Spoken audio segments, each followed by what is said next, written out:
No sé, muy buenos días a todos. Hoy tenemos un tema de palpitante actualidad en gastroenterología. Si bien es una enfermedad huérfana, rara, es de mucho impacto en gastroenterología y en endoscopia. Es la acalasia, un trastorno motor del esófago, en el cual hay una alteración en la relajación del esfínter esofágico inferior y no se mueve el esófago, hay aperistalsis. Hoy día tenemos un invitado de lujo. Es un residente del CES, Universidad CES de Medellín, que es Daniel Herrera, que rota actualmente con nosotros en el Hospital Universitario Nacional de Colombia. Querido Daniel, bienvenido y muchas gracias por participar en esta actividad académica de nuestro servicio. Puedes comenzar tu conferencia. Muchas gracias, profesor, por su presentación. Quise titular esta presentación como Acalasia, un enfoque diagnóstico y tratamiento en el 2026, tratando de recopilar toda la información hasta el momento que tenemos para así poder brindarle lo mejor a nuestros pacientes. Esto no es una enfermedad fácil, como veremos más adelante, lleva una gran carga de morbilidad y por ende debemos hacer todo lo posible para mejorar la calidad de vida de nuestros pacientes. Comenzando pues en la historia, vemos que Thomas Willis en 1679 describió el uso de un bastón de ballena con un botón de esponja para tratar a un hombre que no podía tragar. Asimismo, Hertz en 1915 acuña el término acalasia en una mujer de 37 años con dolor torácico, retroesternal, asfixia, vómitos y regurgitación de alimentos no digeridos. Me parece muy importante traer la historia, ya que no podemos saber a dónde vamos sin saber de dónde venimos. La acalasia es un trastorno de la motilidad esofágica definido por una peristalsis aberrante y relajación insuficiente del esfínter esofágico inferior. La manometría, que es el gol estándar para poder hacer el diagnóstico de esta enfermedad, la clasifica en tres subtipos que se distinguen por patrones de presurización y de contracción. Es caracterizada principalmente por una disfagia de sólidos y líquidos, regurgitación y dolor torácico ocasional, que bien puede estar acompañada de pérdida de peso.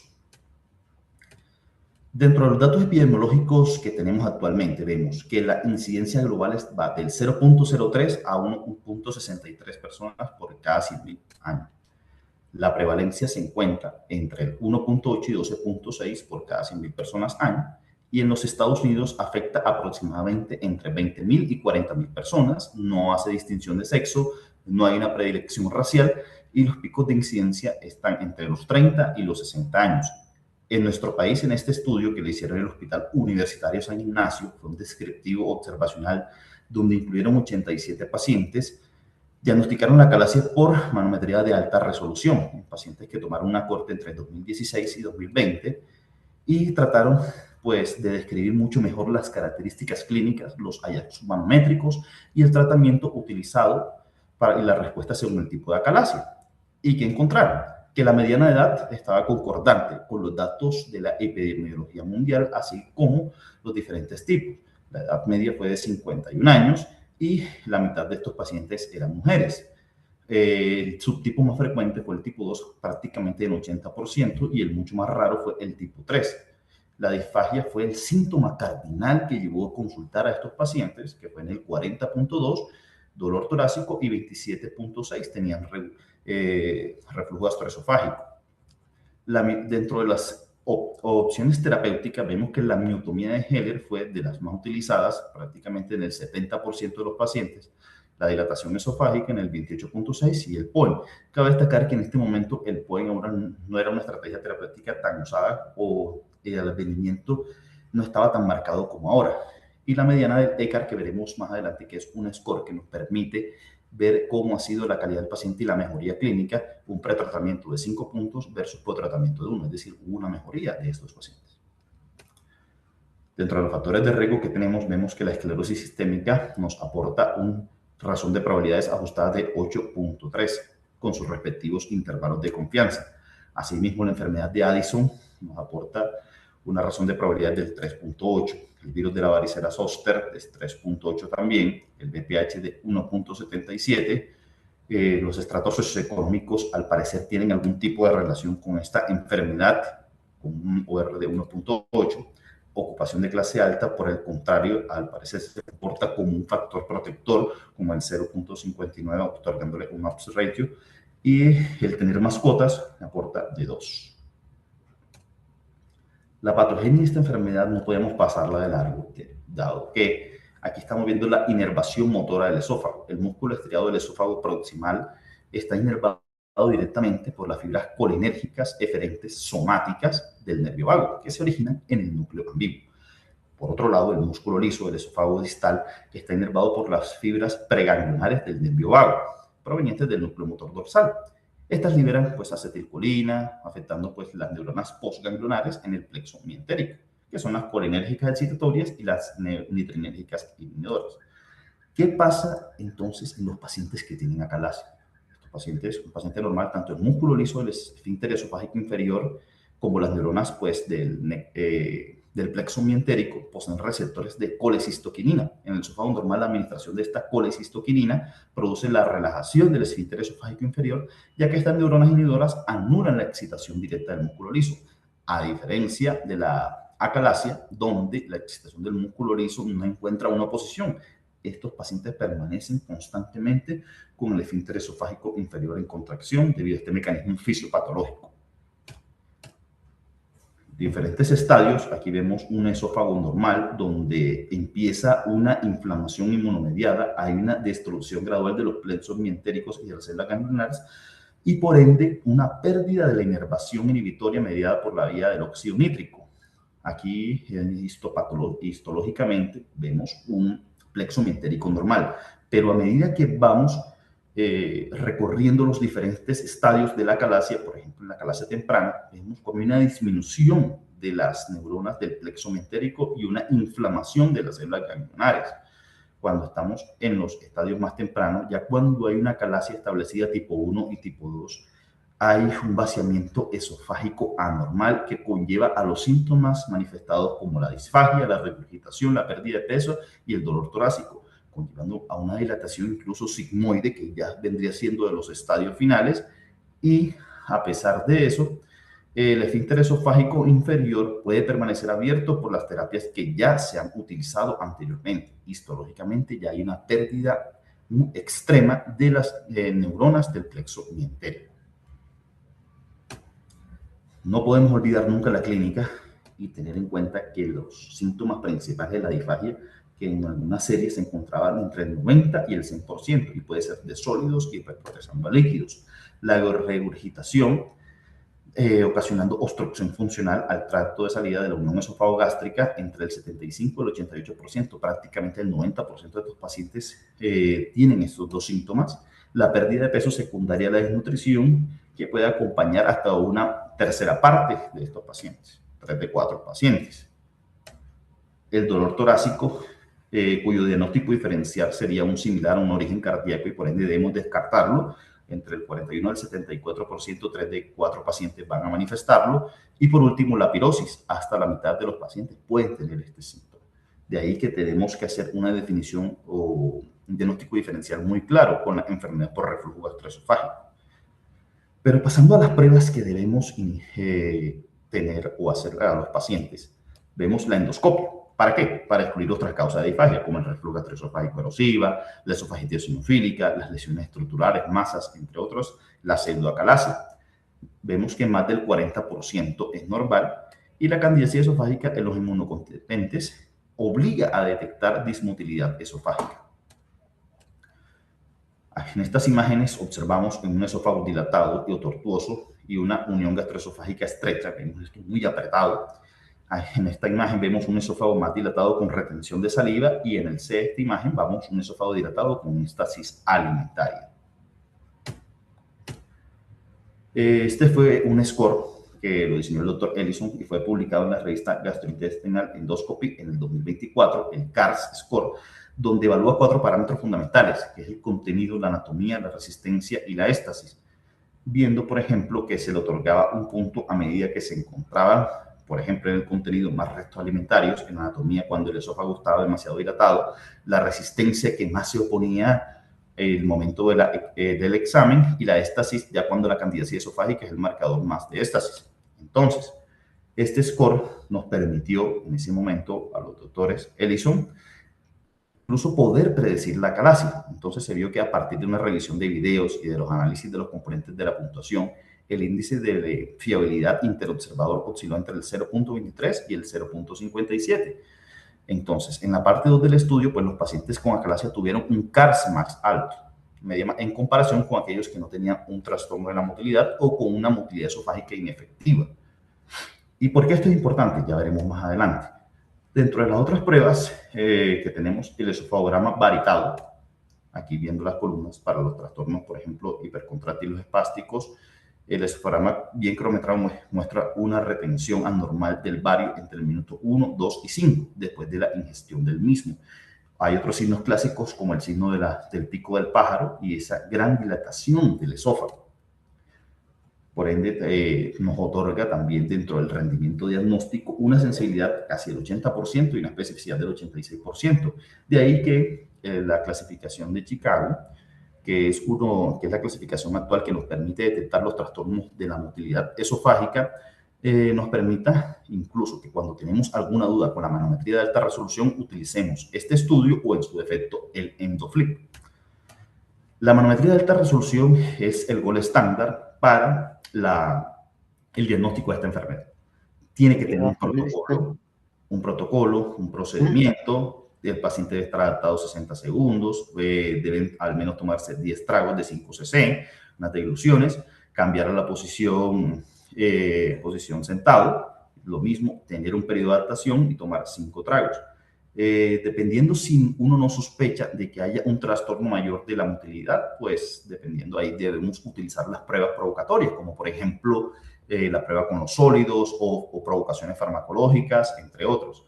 Y digamos, si hay resultados equívocos, ya utilizamos las dos pruebas anteriormente mencionadas. En esta imagen estamos observando una manometría de alta resolución en un paciente con una acalasia tipo 1. Vemos, por ejemplo, este es el esfínter esofágico superior, este es el esfínter esofágico inferior. Como vemos una gran presión, al menos el IRP debe estar mayor a 15. ¿Qué es el IRP? El índice de relación de la presión integral.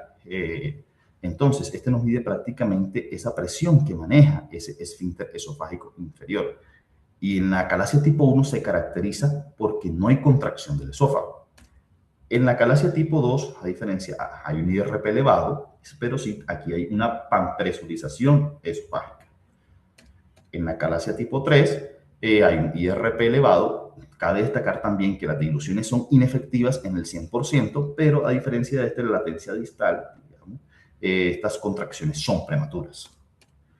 Entonces, dilucidando cada uno de los patrones, vemos que la acalasia tipo 1, un IRP elevado y 100% de las peristalsis fallidas. Acalasia tipo 2, vemos un IRP elevado, 100% de las peristalsis fallidas, más del 20% de las diluciones con presurización panesofágica. Y la acalasia tipo 3, una IRP elevado, más del 20% de las diluciones con contracciones prematuras hepáticas y no evidencia de la peristalsis. Y ya la obstrucción al tracto de salida de la unión esofagogástrica demuestra un IRP elevado, bien sea en la posición supina o de sentado, más del 20%, con del bolo de la presión intravolo elevada y que no cumplen estos criterios de la acalasia.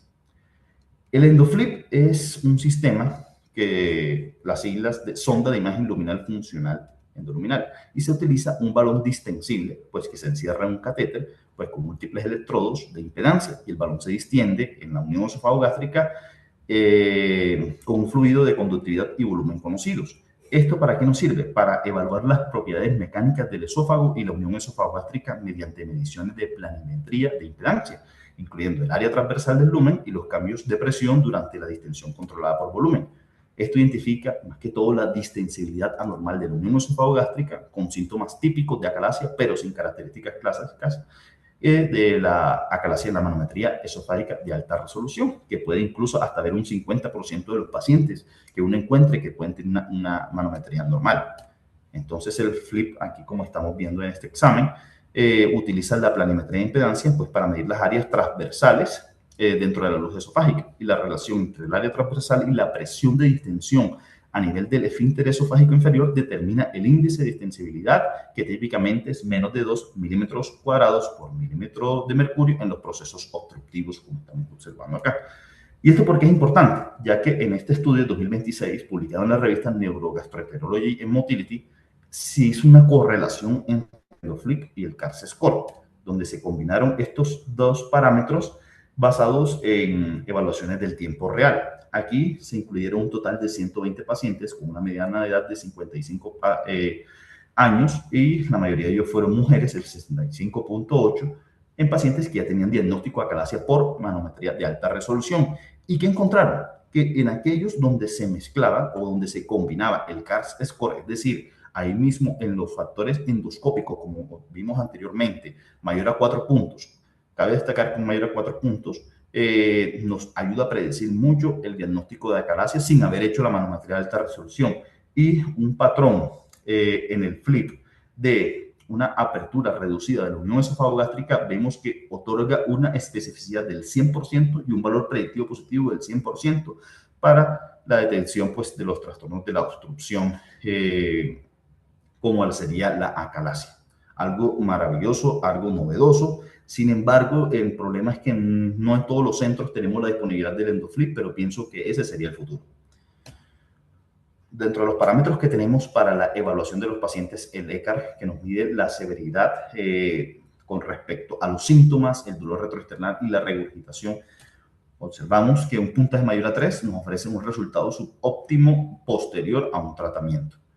De ahí la importancia, ya que esto nos ayuda a determinar la calidad de vida posterior al tratamiento que le demos a los pacientes. Siempre se debe excluir la pseudoacalasia en aquellos pacientes que pueden estar asociados, pacientes mayores de 55 años, que tengan una pérdida sustancial de peso, es decir, más de 10 kilos, que haya una evidencia de neoplasia en la unión esofagogástrica o en el cártex gástrico, que tengan algún tipo de enfermedad autoinmune que esté ocasionando o de, digamos, la detección de cánceres a distancia. Y ahora con el tratamiento dentro de las opciones terapéuticas actuales, vemos la inyección de toxina botulínica, la dilatación neumática, la miotomía endoscópica peroral y la miotomía de Heller laparoscópica.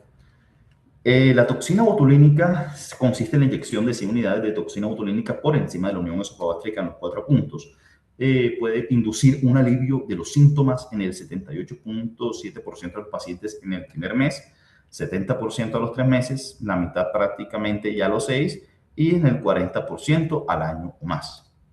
Aquí estamos observando los sitios de inyección en los 4 cuadrantes de la inyección de la aplicación del Botox. Esto, el principio es que induce el bloqueo de la liberación de acetilcolina en las neuronas de la unión neuromuscular, provocando parálisis muscular. Los eventos adversos que podemos observar son la enfermedad por reflujo gastroesofágico, dolor torácico y la pirosis, y usar solo en aquellos pacientes que no están aptos para un procedimiento más definitivo, es decir, en aquellos pacientes que de pronto puedan tener una edad avanzada, 80 años, cuya calidad de vida ya no sea la mejor, que no sean completamente funcionales. Uno podría pensar en otorgar este tipo de terapias a estos pacientes. A diferencia de un paciente joven de 50 años, totalmente funcional, no podemos estar ofreciendo este tipo de terapias a menos de que el paciente pues, no se quiera someter a las otras terapias que veremos a continuación. Entonces, dentro de la dilatación neumática que tenemos el arsenal terapéutico, consiste en la dilatación graduada utilizando balones de 30, 35 a 40, a diferencia pues, de los balones normales que podemos utilizar, que pueden ser hasta 15 milímetros. Dentro de los eventos adversos tenemos la perforación esofágica que puede observarse hasta el 2.8% de los pacientes y el sangrado en el 2%, enfermedad por reflujo gastroesofágico en el 9% a los 6 meses. Los balones muy grandes, de 30 a 35 milímetros, otorgan una tasa de remisión media a los 6 meses y de 40 milímetros una tasa de remisión de más del 90%. Sin embargo, estas tasas de remisión disminuyeron significativamente en todos los grupos después del año. Por ejemplo, 77 al grupo de los 30 milímetros, 35 milímetros y 87% para los de 40. Cabe destacar que las dilataciones a necesidad fueron más efectivas que aquellas dilataciones que fueron, digamos, ya preestablecidas. Aquí, por ejemplo, en este esquema estamos viendo cómo se inserta el balón, la dilatación del mismo 35, 40 o 30 milímetros y posterior restauración del flujo que queda completa. Después de un año, la tasa de éxito terapéutico fue en el 90% versus el 93% de la miotomía de Heller, y a los 2 años ya disminuyó un poco con respecto a la miotomía de Heller. la dilatación neumática es más adecuada para la calasia tipo 2. En los pacientes mayores da unas mejores tasas de remisión versus en los menores de 40 años. El 60% versus el 16% a los 5 años y del 50 versus el 74% en los no tratados previamente con una miotomía.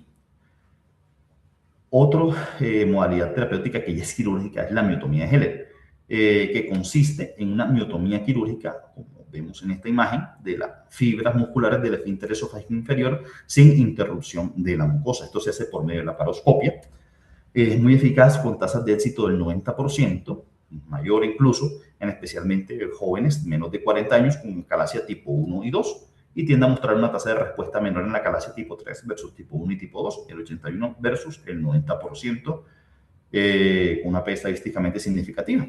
Se debe realizar a estos pacientes una fundoplicatura parcial, bien sea posterior o anterior de DOR o TUPET, teniendo en cuenta de que el reflujo es uno de los eventos adversos más asociados.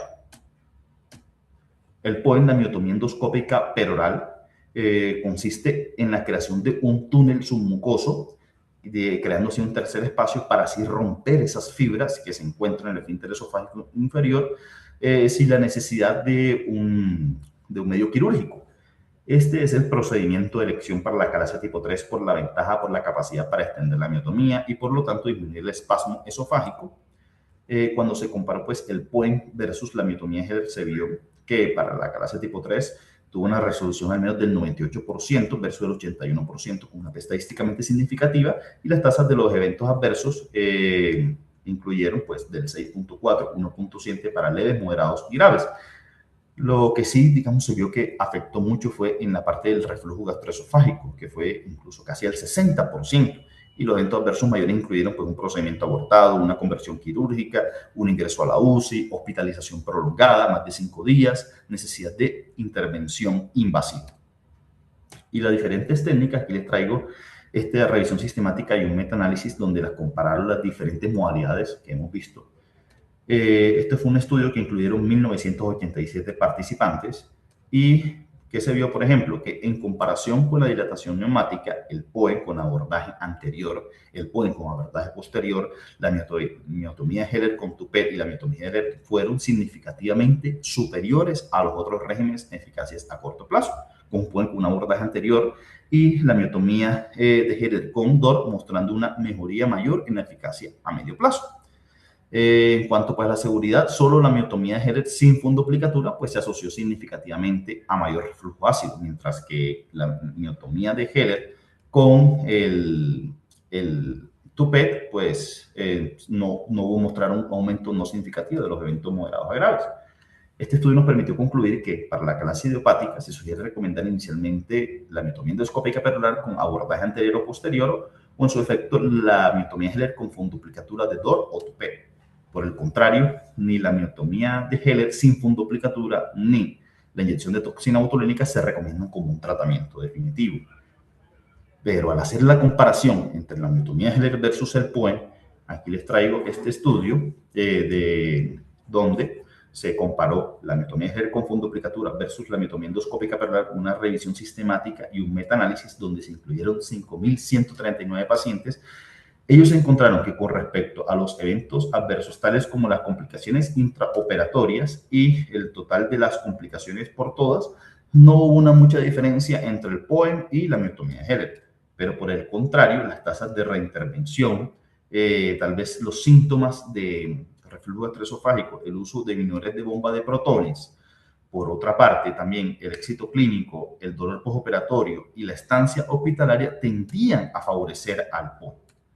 Por ende, este estudio nos permitió concluir que tanto el POEM como la miotomía de Heller son tratamientos eficaces y seguros para la calasia. Sin embargo, el POEM pues, muestra mejores resultados en cuanto al éxito clínico, tiempo operatorio, hospitalización, dolor postoperatorio o una tendencia hacia una menor recurrencia. Cabe destacar que el POEM requiere una curva larga, especialistas entrenados para esto. No solamente es el título de ser gastroenterólogo, sino haber adquirido un entrenamiento adicional para este tipo de intervenciones. ¿Y qué pasa cuando tenemos un fracaso al tratamiento? Después ya de haber evaluado a ese paciente, haber hecho el diagnóstico adecuadamente, digamos, haber una intervención, bien sea terapéutica ya sea miotomía de Heller o el POEM, se debe realizar una evaluación exhaustiva para determinar la falla del tratamiento, volver a realizar una endoscopia, una manometría de alta resolución y los estudios radiológicos con contraste. Se puede utilizar un POEM de rescate en aquellos pacientes que fueron llevados a una miotomía de Heller con funduplicatura, otorgando unas tasas de éxito clínico del 90.7%. Cuando se comparó el POEM versus la dilatación neumática, digamos, en aquellos pacientes que ya habían fallado a la miotomía de Heller, se vio que el POEM condujo a una mayor resolución del 62.2 versus el 26.7% con los respectivos intervalos de confianza. La redilatación neumática nos da unas tasas de éxito entre el 50 y el 75%, no son para nada malos y eso también depende incluso de la disponibilidad que uno tenga del recurso. Ya los pacientes que tienen un esófago sigmoide, un esófago muy dilatado que ya no permite hacer algún tipo de intervención, ya deberían ser considerados para llevar una esofagectomía y ascenso gástrico o interposición de colon dependiendo la técnica preferida por el cirujano, siempre individualizar el caso. Y entre las complicaciones post procedimiento estamos viendo que en el POEM puede afectar hasta un 20%, uno de cada 5 pacientes lo va a tener. Mucho menor se encuentra en la miotomía de Heller, dado que a estos pacientes se les realiza fundoplicatura para evitar precisamente ese evento adverso. La exposición anormal al ácido se encontró en el 40% de pacientes que se fueron a POEM versus escasamente el 20% que fueron a miotomía de Heller. Y esofagitis entre el 30% versus el POEM y miotomía de Heller entre el 7.6%. Por último, este algoritmo de tratamiento, si tenemos un paciente con síntomas compatibles con acalasia, vemos que tiene disfagia, dolor torácico, pérdida de peso, regurgitación o síntomas, digamos, que no mejoran, un reflujo a los inhibidores de bomba de protones. Si estos pacientes pues tienen una duración corta de los síntomas o tienen una pérdida significativa de peso, se debe considerar la pseudoacalasia y pues ahí ya se deberían realizar otros estudios como imágenes seccionales, ultrasonido endoscópico, entre otros. Si la investigación inicia ya la sospecha que uno tiene una acalasia, deberíamos hacer una endoscopia digestiva alta y o, en su defecto, una radiografía con bario, esofagograma cronometrado. Si es normal o sugiere un trastorno motor, realizamos la manometría de alta resolución. Por otra parte, si estos pacientes son usuarios de medicación con opiáceos crónicamente, pues ya se debería considerar una dismotilidad esofágica inducida por los opiáceos. Pero retomando otra vez el algoritmo de la manometría de alta resolución, entonces estamos viendo que si un paciente se encuentra un IRP por encima del límite superior de lo normal, una peristalsis del cuerpo esofágica intacta, realizamos los estudios tales como el FLIP y el esofagograma cronometrado y estamos viendo que podríamos estar ante una obstrucción al tracto de salida motor. Por otra parte, si estamos viendo que si hay un paciente que tiene un IRP por encima del límite superior de lo normal, pero tiene una peristalsis anormal del cuerpo esofágico, y ahí sí lo podemos clasificar dentro de los 3 tipos de acalasia. Y dependiendo del tipo, si vemos tipo 1, tipo 2, vemos que las opciones terapéuticas son prácticamente similares. Es lo mismo tal vez hacerle una miotomía de Heller o un POEM, una dilatación neumática, una acalasia tipo 1, tipo 2, pero para la acalasia tipo 3 sí se ha visto que el POEM es la opción terapéutica preferida. Opcional puede hacerse las anteriores o una miotomía un poco más larga cuando se realice esta.